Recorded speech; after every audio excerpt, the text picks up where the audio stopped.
J'ai toujours eu une préférence pour le modèle vivant, le portrait et plus récemment le paysage.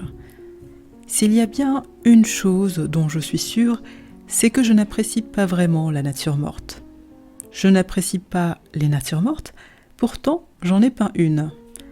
Alors, pourquoi ? Pour les besoins de la vidéo ? Parce que je n'avais pas d'inspiration ? Parce que je m'ennuie ? Les réponses sont tout autres. Tout d'abord, comme je l'ai dit à l'instant, je n'apprécie pas dessiner ou peindre des natures mortes. C'est quelque chose qui se ressent sans réelle raison apparente. Il s'agit d'un goût personnel, d'une intuition, un peu comme lorsque l'on remplit sa garde-robe ou que l'on choisit un mobilier en bois plutôt qu'en métal.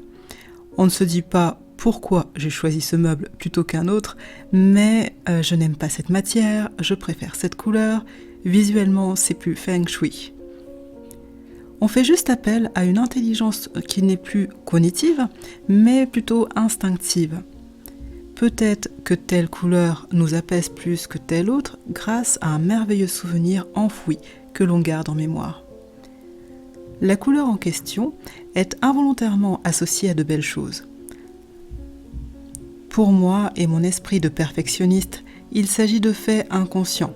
Je peux difficilement me contenter de la facilité. Les formes des natures mortes sont souvent simples et me demandent que très peu d'efforts d'observation. Et en même temps, il est vraiment dur de s'extasier devant des objets de la vie courante. Si l'on demande à quelqu'un s'il se souvient du jour où il a été en admiration devant la rondeur d'une pomme, il est fort probable que ce quelqu'un en question nous voit comme une personne de fort extravagante.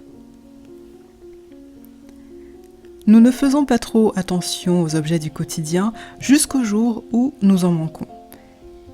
Dit comme cela, je peux donner l'impression d'avoir fait ce tableau Les Melons à contre-cœur, mais il en est tout autre.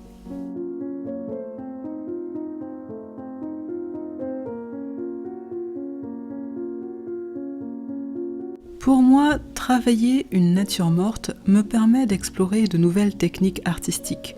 Des techniques que je n'aurais peut-être pas essayées si le travail me semblait trop fastidieux. Je veux bien faire des essais, mais sans perdre trop de temps à la tâche. Il ne faut pas non plus que ça empiète sur mes projets en cours. J'essaye de répartir au mieux les tâches à accomplir dans un emploi du temps qui reste serré.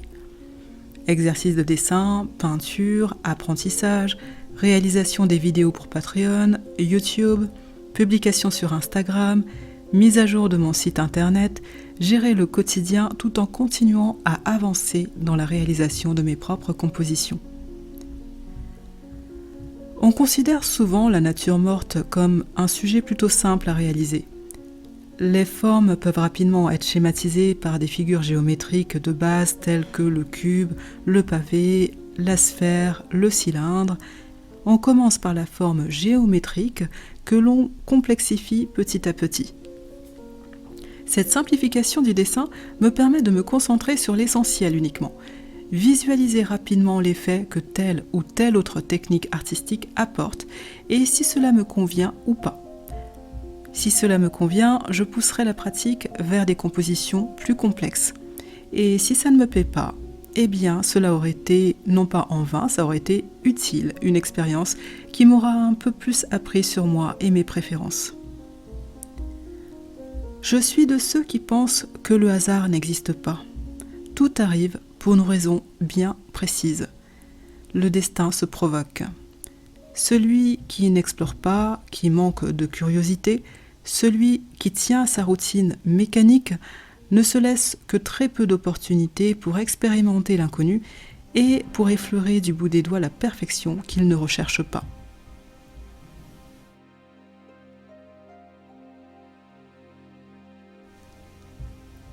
La nature morte est aussi un sujet simple qui permet l'entraînement et le maintien des compétences. Quand je ne sais plus quoi dessiner ou peindre, la nature morte est un sujet que j'utilise sans trop m'inquiéter du résultat final. Le but est de m'entraîner à la gestuelle, d'entraîner mon regard au dessin automatique sur un sujet qui ne m'engage pas trop. La nature morte est un sujet qui ne me passionne pas vraiment. Je peux donc arrêter l'exercice à tout moment, sans difficulté ou remords ou volonté un peu trop perfectionniste qui me fait défaut lorsque je peins mes sujets favoris. Et surtout, je peux jeter à la poubelle un exercice réalisé sans aucune hésitation. Beaucoup le diront, grâce à sa simplicité, la nature morte est un sujet d'étude adapté aux personnes qui débutent le dessin et la peinture. Pour réaliser mon tableau Les Melons, je suis bien entendu allée au-delà de cette simplicité. J'ai besoin d'un enjeu, d'ajouter de l'intérêt à ce que je fais afin de maintenir le cap.